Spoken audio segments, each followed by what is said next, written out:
Let's bring military expert into this. Rear Admiral Dr. Chris Parry is a former NATO commander, wrote Superhighway, Sea Power in the 21st Century. How confident are you, Rear Admiral, that we could actually complete some robust action given the cuts that the military have had to take? Good morning to you, sir. Good morning, Nick. The government's taken the opportunity to actually do quite a performative action here. There's no doubt there is a huge problem, which I highlighted in my book, which you kindly mentioned, about the Russians and the Chinese actually interfering with our underwater infrastructure and facilities.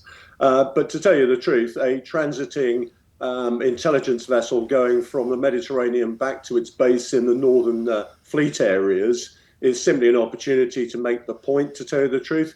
And if every time a Russian auxiliary came through the channel and we devoted a destroyer, a patrol ship and a nuclear submarine to it, we'd soon be out of resources, to tell you the truth. I note in some quarters this is referred to as grey zone warfare. If you're familiar with that, Rear Admiral, what does that mean? What is it? I think I probably invented the term. So, Well, you're in the Met. Well, you need to copyright the Metro this morning, then. No, we can't do that when we work for the government. So, no, the fact grey zone warfare essentially is taking steps short of what is likely to provoke war in both annoying and also damaging the interests of your strategic opponents. And right now, as you know, Nick, we're confronted by an alliance of Russia, China, Iran, and North Korea.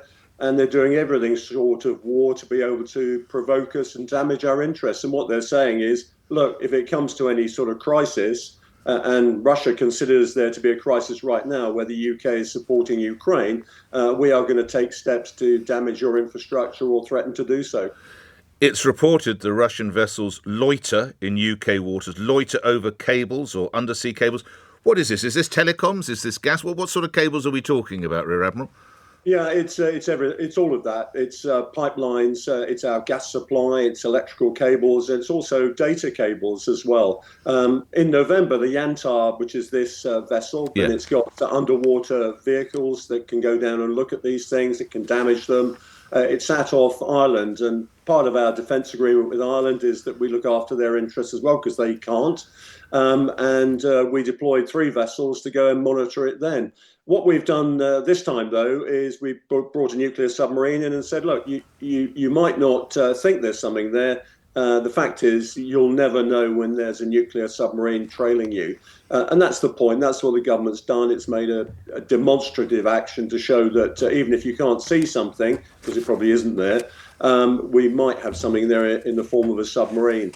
But what happened was the Yantar went from off Ireland in November down to the Mediterranean to investigate a Russian ship, the Eagle S, that actually exploded, if you remember, and it's on its way back to the Northern Fleet base. It's perfectly entitled to be there as long as it doesn't, if it's in our economic zone, which is the area out to 200 miles, it can do what it likes, frankly, until it damages something.